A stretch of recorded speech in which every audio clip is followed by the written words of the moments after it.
ঘটনা আমার কাছে যেভাবে এসেছে আমি ঠিক সেভাবেই পড়ছি।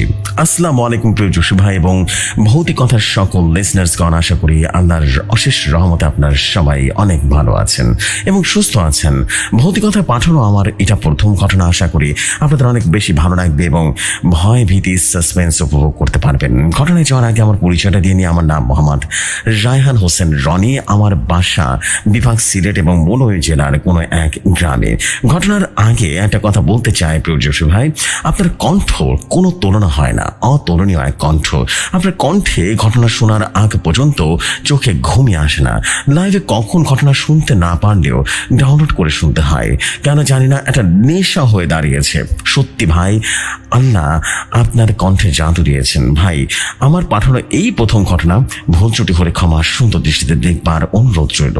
তো আর বেশি দেরি না করে চলে যায় সরাসরি ঘটনায়। ঘটনাটি পেয়েছি আমার নানুর কাছ থেকে, বোঝার সুবিধার্থে আমার নানার ভাষায় তুলে ধরছি। বলছেন আমার নানা ভাই, আজকে তোকে ভয়ঙ্কর ঘটনা শোনা, বুঝতে পারলি? ঘটনা ঘটেছিল আজ থেকে প্রায় 40 বছর আগে।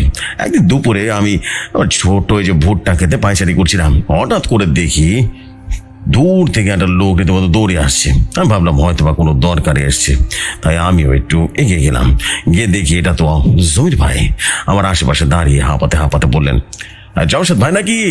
দয়া করে একটু সাহায্য করুন ভাই। আমি তখন শান্ত গলায় বললাম, উত্তেজিত হবেন না, শান্ত হন, আগে বলুন কি হয়েছে।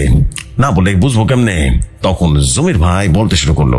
বলছেন, জমির ভাই, ভাই ঘটনাটা আসলে আমার ছেলের রাফির সাথে শুরু হয়েছে।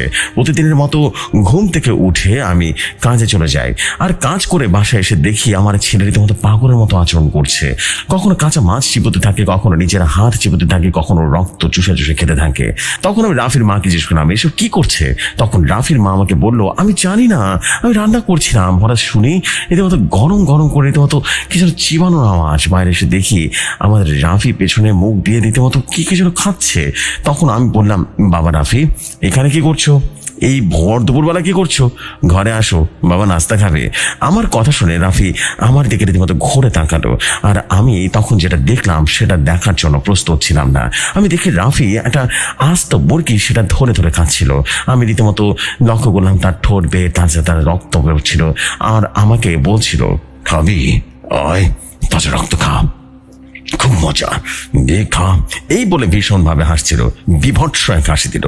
আর আমি লক্ষ্য করলাম ওর চোখ মুখ লাল কেমন যেন হয়ে গেল। আর আমি তখন বুঝতে পারি এটা কোনো স্বাভাবিক কিছু না। তাই আমি প্রতিবেশী একজনের সাহায্যে রফিককে ঘরে এনে দরজা বন্ধ করে রাখি। এতটুকু বলি আমার কথা শেষ করলো। এই শুনে আমি আর দেরি না করে সোজা আপনার কাছে চলে আসি। এখন আপনি কিছু একটা করেন না, তা না হলে শয়তানটা আমার ছেলেকে খেয়ে ফেলবে। দয়া করে আমার ছেলেটাকে বাঁচান। সব কিছু শুনে আমি বললাম, ভয় পাবেন না, আল্লাহ চাইলে আপনার ছেলের একটা পশমও চিনতে পারবেন, আপনি চিন্তা করেন না। আপনি এখন চলে যান, সন্ধ্যার পরে আপনার বাড়িতে যাবো না, কেমন? এই বলে আমি চলে আসি। বাড়িতে এসে আমি আমার এক বন্ধু জিনকে স্মরণ করলাম। সাথে সাথে সে হাজির হয়ে যায় আর বলল, আসসালামু আলাইকুম জামশেদ, কেমন আছো? আজ হঠাৎ স্মরণ কেন করলে? কোনো সমস্যা? আমি বললাম, ওয়ালাইকুম আসসালাম, জি আলহামদুলিল্লাহ ভালো আছি। এটা সমস্যা আর কি, এই জন্য আপনাকে ডাকলাম আর কি। তখন সে জিনটা বলে উঠলো, তা কি সমস্যা বলো? ও জেফরি ভাই, বলা হয়নি, আসলে জিনটার নাম ছিল জিসান জিন। এটা হলো ইফরিত প্রজাতির একটা জিন। দুঃখিত, ঘটনার মাঝখানে কথা বলার জন্য আবারও চলে যায় ঘটনায়। বলছেন, না ভাই।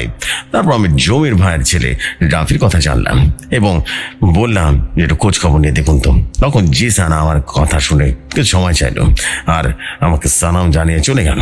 1 ঘন্টা পর জিসান আবারও আসলো আর আমাকে সালাম দিয়ে বললো, জামশেদ, ওই ছেলের ওপরে একটা ভয়ঙ্কর কালো জাদু করা হয়েছে, যেখানে 3টা জিন চালান করা হয়েছে। আর সবচেয়ে বড় কথা হলো, ওই 3টা জিন হলো স্বয়ং ইবলিস শয়তানের অনুসারী। এই কথা শুনে আমি তো হতভম্ব হয়ে গেলাম। এদেরকে কে চালান করলো এই নিষ্পাপ ছেলেটার উপরে? তখন আমি জিসানকে বললাম।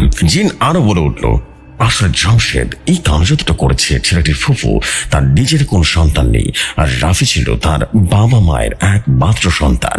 সবাই তাকে খুব আদর করত। এসব দেখে তার ফুফু প্রচন্ড রাগ করলো। এসব এক তান্ত্রিকের আশ্রয় নেয় এবং একটা গরু আর 2 ছাগল ভোগ দেয় এবং 3টা জান্নান প্রজাতির জিন চালান দেয়। এখন বুঝতে পারছো জামশেদ? এই কথা শুনে আমি রীতিমতো হতভম্ব হয়ে গেলাম, আঁতকে উঠলাম আর বলতে লাগলাম, হায় আল্লাহ, এদেরকে হিদায়াত দান করুন। নিজের সন্তান নিয়ে অন্যের বুক খালি করে দেবে, এটা কেমন কথা? এই বলে আমি বললাম, আচ্ছা এটা কি কোনো সমাধান নাই? তখন সে জিসান বলে উঠলো, আমি ইচ্ছে করলে এই 3টা জিনকে বেড়ে ফেলতে পারো, কিন্তু এদের পেছনে আছে সাক্ষাৎ ইবলিস, তাই আমি একা পেরে উঠতে পারবো না। আপনি বরং ইমরানকে স্মরণ করুন, একমাত্র ওই পারবে সমাধানটা বের করতে। তারপর ইমরান জিনকে স্মরণ করলাম। আসলে জেফরি ভাই, ইমরান হলো নানুর বিশ্বস্ত এবং অলৌকিক শক্তিধর এক বন্ধু জিন। আবার ঘটনায় চলে যায়। আমি স্মরণ করার সাথে সাথে দেখলাম চারদিক কেমন যেন ঝড় বন্যা শুরু হয়ে গেল, গাছপালা যেন ভেঙে তছনছ হয়ে যাচ্ছিল, এবং এরকম অবস্থা দেখে লক্ষ্য করলাম মাটি যেন কাঁপতে লাগলো। হঠাৎ আকাশ পাতাল ছাপিয়ে আকাশ যেন রীতিমতো ঠান্ডা হয়ে গেল, মাটিতে আসছে পড়ল একটা বিদ্যুৎ, চারিদিকটা আলোয় আলোয় আলোকিত হয়ে গেল, আর সে আলো থেকে বেরিয়ে আসলো ইমরান। কি যে সুন্দর তার চেহারা! সব কিছু দেখে দুঃখ কষ্ট যেন দূর হয়ে যায়, এবং হঠাৎ তার ঘোর কাটলো ইমরানের সালামে, আর সে বলে উঠলো, কি এতকে দেখছো বন্ধু? তখন আমি একটু লজ্জা পেয়ে যাই আর নিজেকে সামনে নিয়ে সালামের উত্তর দিলাম। তখন ইমরান বলে উঠলো, জামশেদ কেন ডেকেছো, কোনো সমস্যা? তারপর আমি বিস্তারিত সব কিছু করে বলি। সব শুনে ইমরান বলল, জামশেদ তুমি চিন্তা করো না, তুমি সন্ধ্যার পর যাবে, যাওয়ার সময় জমজমের পানির সাথে করে নিয়ে যাবে, আর সেখানে গিয়ে রুকায়া করবে। যদি ভালোই ভালো চলে যায় তাহলে তো হয়ে গেল, আর যদি না যায় আমাকে স্মরণ করবে, ঠিক আছে? এখন আমি আসি। এই বলে ইমরান তখন চলে যায়। তখন আমি সকল প্রস্তুতি নিয়ে বেরিয়ে পড়ি আমার উদ্দেশ্যে। আর আমি যেখানে গিয়ে পৌঁছানো মাত্র রাফি রীতিমতো, জমির ভাইয়ের ছেলে, আমাকে রীতিমতো গালি গানাজ করা শুরু করলো। আমি আর দেরি না করে তার সামনে গিয়ে বললাম, একটা কল্পিত আঁকলাম আর রুকা করতে শুরু করলাম। হঠাৎ রাফির ভেতরে থাকা সেই জিনটা আমায় বলে উঠলো, কি রে কবিরাজ, তোর কি মরার ভয় নেই? তুই কি জানিস কার সামনে তুই বসে আছিস? তখন আমি বললাম, হে মরার ভয় নেই আমার, বুঝতে পেরেছিস? তোর মতো শয়তান কিছু আমার করতে পারবে না। যদি করার থাকতো এরকম নিরীহ মানুষের উপর অত্যাচার করতি না। তখন সে আবার বলে উঠলো, কি রে, তোর তো দেখছি অনেক সাহস রে, তোর দেখছি মরার আগে পাখনা পচেছে। চিন্তা করিস না, তোর ইচ্ছা খুব তাড়াতাড়ি পূর্ণ করে দেব। এই বলে একটা বিদঘুটে হাসি দিল। তখন আমি বলে উঠলাম, দেখা যাবে কে কি করে। আমি রীতিমতো জমজমের পানি ছিটে দিলাম, আর সাথে সাথে চিৎকার করে উঠলো। আরো কয়েকবার রীতিমতো লক্ষ্য করলাম, দুটো অবুব তার পাশে এসে দাঁড়ালো। ওরা আমাকে আক্রমণ করতে লাগলো, আর সাথে সাথে ইমরানকে স্মরণ করলাম। এর মধ্যে শুরু হয়ে গেল তুফান। এই সব দেখে শয়তানগুলো একেবারে সেখানে থেমে যায় আর বলতে থাকে, সব কি হচ্ছে রে, কাকে ডাকলি রে? সাথে সাথে একটা আলোক রশ্মি যেন মাটিতে আছড়ে পড়লো, আর সে আলো রশ্মিতে রীতিমতো বেরিয়ে এলো ইমরান। ইমরানকে দেখে তখন জিনগুলো বলে উঠলো, কে রে তুই? যে হোস না কেন, আমার প্রভুর আসার আগে এখান থেকে চলে যা, তা না হলে এখানে কেউ বেঁচে ফিরতে পারবি না। তখন ইমরান বলল, না না না, আমরা এখানে বাঁচতে আসিনি, আমরা এখানে এসেছি ছেলেকে বাঁচিয়ে নিতে, তার বাবা মাকে ফিরিয়ে নিতে। ডাক তোর প্রভুকে, দেখি তোর প্রভু আসে কিনা। তখন আবুগুলো বিড়বিড় করে কি যেন পড়তে লাগলো। ঠিক তখনই গায়ে ভাবে একটা আওয়াজ আসলো। আওয়াজটা অনেকটা এমন ছিল, ওরে মূর্খের দল, প্রাণ বাঁচাতে চাইলে পালা। তখনই আবুগুলো ভয় কাঁপতে কাঁপতে বলে উঠলো, কে আপনি? তখনই দেখি ইমরান এক ভয়ঙ্কর রূপ নিল আর হাসতে হাসতে বলল, কে রে শয়তান ইবলিসের পূজারি, আমাকে এখনো চিনিসনি, আমি হলাম ইমরান। ইমরানের এমন রূপ দেখে রীতিমতো অবগুলো হাত উগেরে বসে গেল আর ক্ষমা চাইতে শুরু করলো। শেষমেশ শয়তানগুলো জীবন ভিক্ষা চাইল এবং ইসলাম করণ করে ওরা জানালো। এই কথা শুনে ইমরান তার স্বাভাবিক রূপে ফিরে আসে আর আমাকে বলল, জামশেদ তুমি ছেলেটাকে পানি পড়া দিয়ে আসো, আর ওদেরকে আমি নিয়ে যাচ্ছি।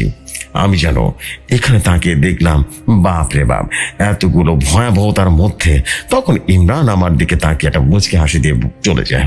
আমরা তখন জমির মিয়াকে সব কিছু বুঝিয়ে পড়ে চলে আসি। তো রানু ভাই, এই ছিল ঘটনা, বুঝলি?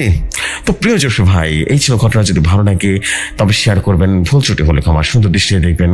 ঘটনাটি সারা রাত জেগে টাইপিং করে লিখেছি, আপনার কণ্ঠে শোনালে কষ্ট সার্থক হবে। আজকের মতো বিদায় নিচ্ছি। আজকের মতো ভালো থাকবেন, সুস্থ থাকবেন, ভৌতিকতার পাশে আছি, সবাই পাশে থাকবেন। আল্লাহ হাফেজ সবাইকে।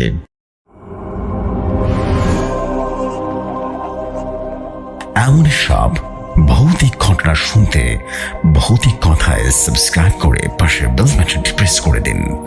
আর আমাদের কাছে ঘটনা পাঠাতে চাইলে ইমেল করতে পারেন bhautikstories@gmail.com অথবা 01400930111 এই হোয়াটসঅ্যাপে।